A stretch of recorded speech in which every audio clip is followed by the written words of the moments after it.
Welcome to Visions of the Past. I'm Nancy D. Thanks for joining us. We began our journey to Oregon in the early 1800s.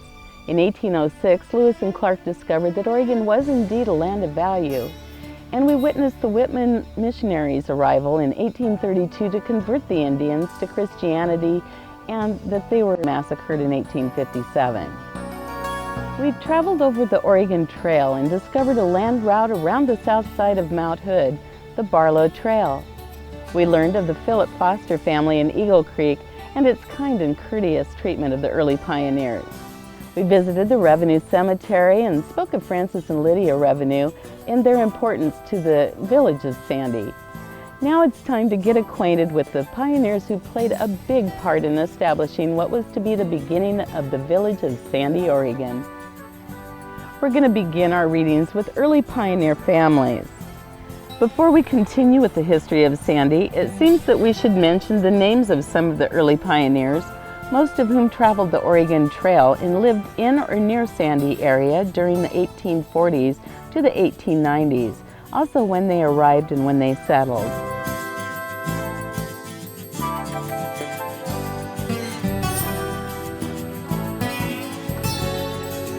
Stephen Coleman came from Ohio across the plains to Oregon in 1852 when he was only 18 years old.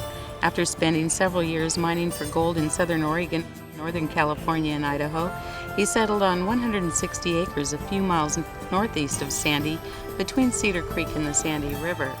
Stephen Coleman was the superintendent of the Mount Hood and Barlow Road Toll Company from about 1862 until after the turn of the century.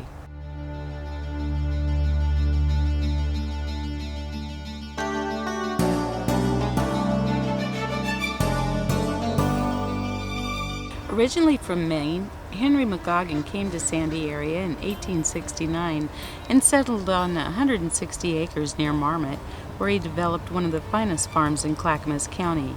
A subsequent owner of the property on what is now Hoffman Road was the late Tom Cubitz. McGoggin was a member of the state legislature in 1874 and married in 1875.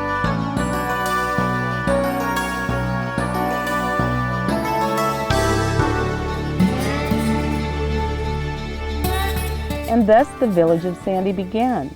The village was destined to exist for 40 years without an organized local government. Clackamas County had set up the Cascade District, which encompassed Sandy, and was an area extending from Damascus to Mount Hood. The county appointed a justice of the peace who was a magistrate with jurisdiction to arbitrate disputes, decide minor court cases, and commit people to trial in higher courts. A constable served to maintain the peace under the orders of the Justice of the Peace. For some time in the late 1800s and early 1900s, Phil Junsrud's quotes, "My grandfather T.G. Junsrud served as Justice of the Peace in the Cascade District. At the same time, my Uncle Bert was the constable. It appears that law and order was all in the family. It was an old family joke that Granddad sentenced the bad guys and Uncle Bert hauled them off to the pokey in Oregon City.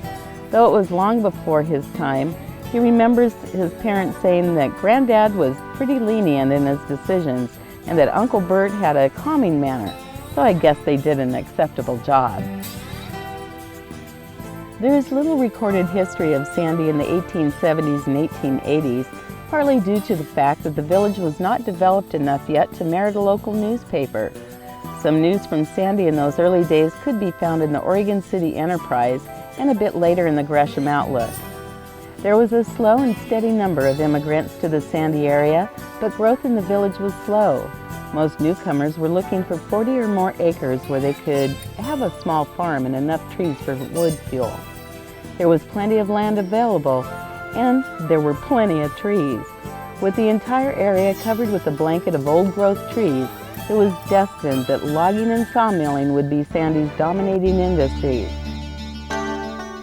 These industries would last 100 years. Sawmilling started slowly because of a lack of equipment. All the mill machinery was manufactured in the east, and because of it being so heavy, it had to come by ship in the slow and dangerous journey around Cape Horn to the west coast. This of course changed when the railroad was extended to California in the 1870s and to Oregon in the 1880s. The first sawmill we know of is Philip Foster's near Eagle Creek in the middle of the 1840s.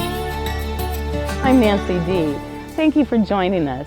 I hope you've enjoyed meeting some of the early pioneers so important to the beginning of Sandy.